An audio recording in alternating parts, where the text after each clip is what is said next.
ബി.ജെ.പിക്ക് സമാനമായി സംസാരിച്ച സജി ചെറിയാനെതിരെ പാർട്ടി നടപടി ഉണ്ടാകുമോ? ഇപ്പോൾ ഒരു ഒറ്റപ്പെട്ട രീതിയിലേക്കാണ് അദ്ദേഹം പോകുന്നത്. പാർട്ടി സെക്രട്ടറി തന്നെ പറയുകയാണ്, വർഗീയത ആര് പറഞ്ഞാലും യോജിപ്പില്ലെന്നാണ് ഗോവിന്ദൻ പറയുന്നത്.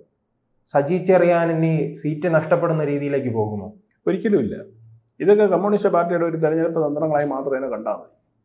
കാരണം മുസ്ലിങ്ങളെ പണക്കാൻ CPI ഒരിക്കലും തയ്യാറാവില്ല. ഇപ്പോൾ ജമാഅത്തെ ഇസ്ലാമിക്കെതിരെ സജി ചെറിയാൻ മാത്രമല്ലല്ലോ, പിന്നെ മുസ്ലിം ലീഗിനെതിരെ AK ബാലൻ പറഞ്ഞില്ലേ? മുസ്ലിം ലീഗിൻ്റെ നേതൃത്വത്തിൽ സർക്കാർ വന്നു കഴിഞ്ഞാൽ രണ്ടാം മാറാട് കലാപം ഉണ്ടാവുമെന്ന് പറഞ്ഞത് അവരുടെ കേന്ദ്ര കമ്മിറ്റി അംഗമായ AK ബാലനല്ലേ? അന്ന് ഈ പൂലൊന്നും ഉണ്ടായില്ലല്ലോ. അപ്പോൾ സജി ചെറിയാൻ പറഞ്ഞാൽ എന്താ പൂലുണ്ടാകാൻ കാരണം? അത് ജമാഅത്തെ ഇസ്ലാമിയെക്കുറിച്ച്, ഇതിനെക്കുറിച്ച് പോലും അല്ല പറഞ്ഞു, ജമാഅത്തെ ഇസ്ലാമിയെക്കുറിച്ചാണ് പറഞ്ഞത്. ജമാഅത്തെ ഇസ്ലാമിയെക്കുറിച്ച് മുമ്പ് VS അച്യുതാനന്ദൻ പറഞ്ഞിട്ടില്ലേ? AK ആൻ്റണി പറഞ്ഞിട്ടില്ലേ? കാര്യം അവർ ഭീഷണിയാണ് എന്നുള്ളത്, സമാധാനപരമായ കേരള സമൂഹത്തിന് ഭീഷണിയാണ് എന്ന് വിവരമുള്ള രാഷ്ട്രീയ നേതാക്കൾ മുമ്പും പറഞ്ഞിട്ടുണ്ട്. ഇതേ സംഘടനയല്ലേ അവലും മല്ലിനും കുന്തിരിക്കോ വാങ്ങിച്ചോന്ന് പറഞ്ഞ് പ്രകടനം നടത്തിയത് ആലപ്പുഴയിൽ. അപ്പോൾ ഇവർ സമാധാന ദൂതരാണോ? ഒരിക്കലുമല്ല.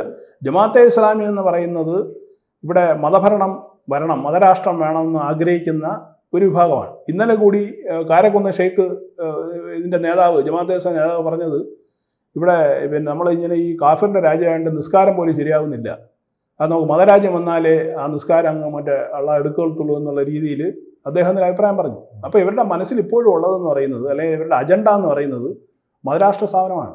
2047 ഇന്ത്യയെ ഒരു ഇസ്ലാമിക രാഷ്ട്രമാക്കണം എന്നുള്ള രീതിയിൽ പ്രവർത്തിച്ച സംഘടനയാണ് PFI.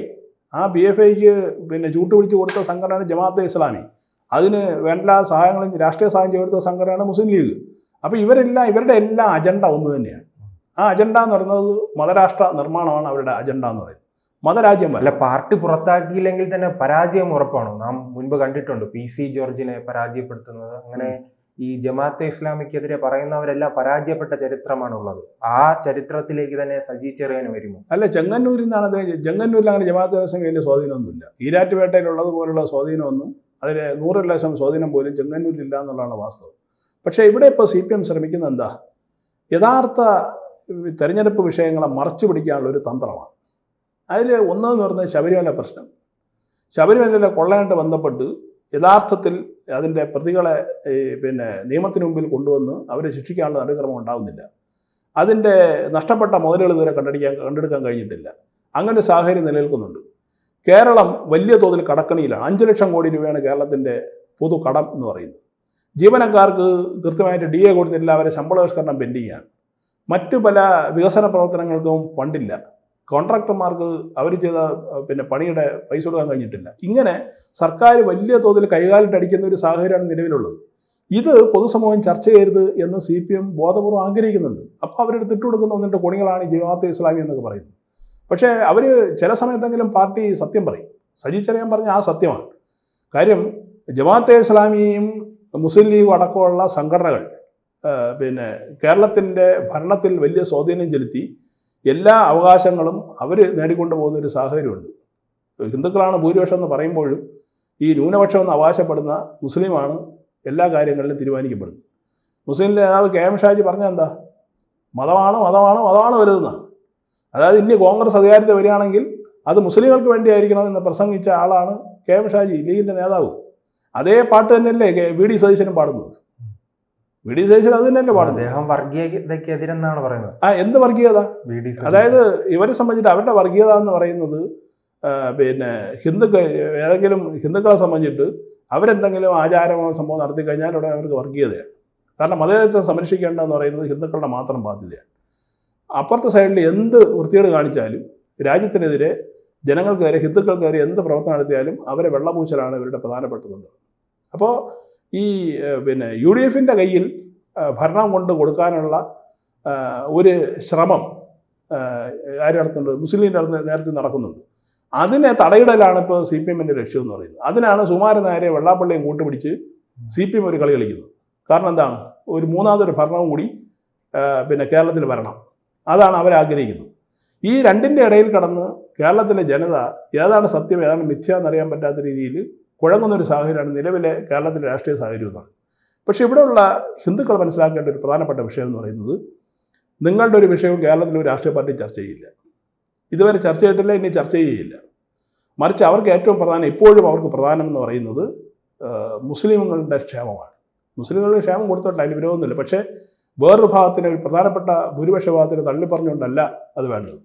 UDF അധികാരത്തിൽ വരികയാണെങ്കിൽ സ്വാഭാവികമായിട്ടും ഇവിടെ ഭരിക്കുക മുസ്ലിം ലീഗ് തന്നെയായിരിക്കും, തർക്കമില്ല.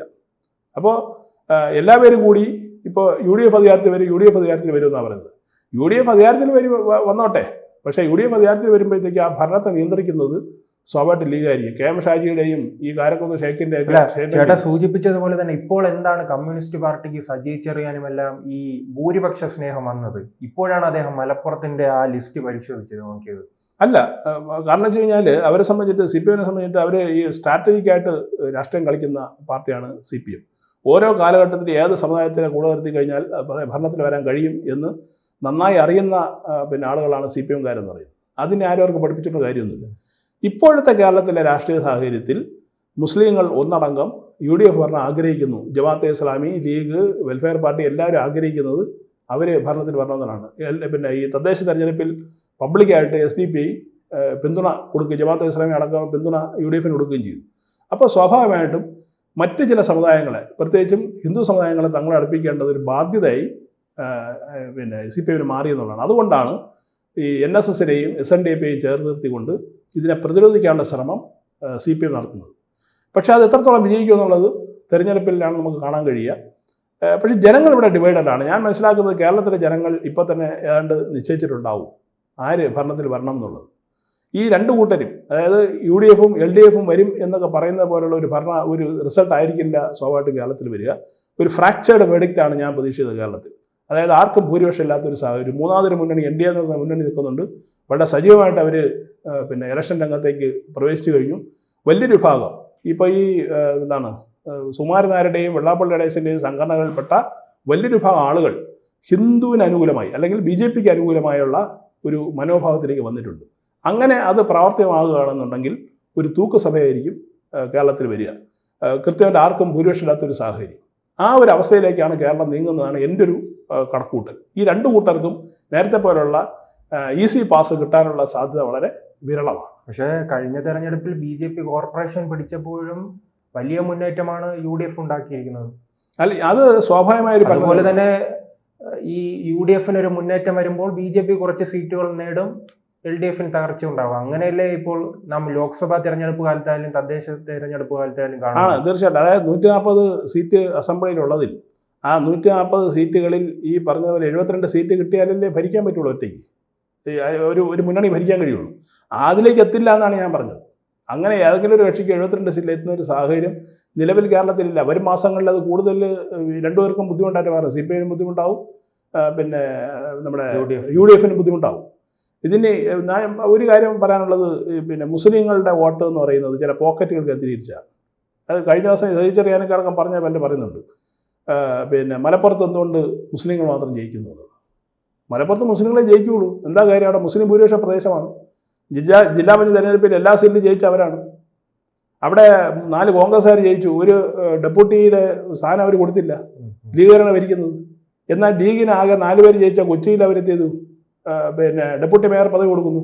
അപ്പൊ പേടിക്കുന്ന ആരാ? VD സതീശനും കോൺഗ്രസും പേടിക്കുന്ന മുസ്ലിങ്ങളെ. ഇപ്പോൾ കോൺഗ്രസും ലീഗും പറയുകയാണ്, ഞങ്ങൾ ഈ അഹിന്ദുക്കൾക്ക് ഇത്തരം ചുമതല, ഹിന്ദുക്കൾക്കും അതോടൊപ്പം തന്നെ ന്യൂനപക്ഷങ്ങൾക്കും ചുമതല നൽകിയിട്ടുണ്ടെന്ന്. അത് സംവരണം മൂലം ലഭിക്കുന്നതാണ്, അത് മറച്ചു വയ്ക്കുകയാണ്. അത് മറച്ചു വയ്ക്കുകയാണ്. അല്ല, ഇതാണ് ഇവര് ജനങ്ങളെ തെറ്റിദ്ധരിപ്പിക്കുകയാണ് ചെയ്യുന്നത് ശരിക്കും പറഞ്ഞു കഴിഞ്ഞാൽ. കാരണം ആ സീറ്റിൽ ന്യൂനപക്ഷത്തെ മത്സരിപ്പിക്കാൻ കഴിയില്ല. കഴിയില്ല. അപ്പൊ സ്വാഭാവികമായിട്ടും അങ്ങനെയുള്ള സ്ഥലത്ത് കൊടുത്തിട്ടാണ് ഞങ്ങൾ ഈ പറഞ്ഞ പോലെ മതേതരത്വം നമ്മൾ പാലിക്കുന്നു, അല്ലെങ്കിൽ നമ്മൾ ജനാധിപത്യം സംരക്ഷിക്കുന്നു എന്നൊക്കെ പറയുന്നത്. എന്ത് ജനാധിപത്യം സംരക്ഷിക്കാനാണ് അവർ നടത്തുന്നത്?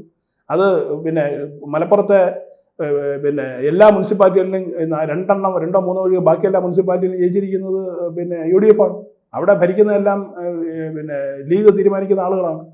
അപ്പോൾ ഒരു ജില്ല അവരുടെ കൈപ്പിടിയിൽ നോക്കി ആ ജില്ല വെച്ചിട്ട് സംസ്ഥാന ഭരണം വിലപേശുന്ന ഒരു പാർട്ടിയാണ് ലീഗ് എന്ന് പറയുന്നത്.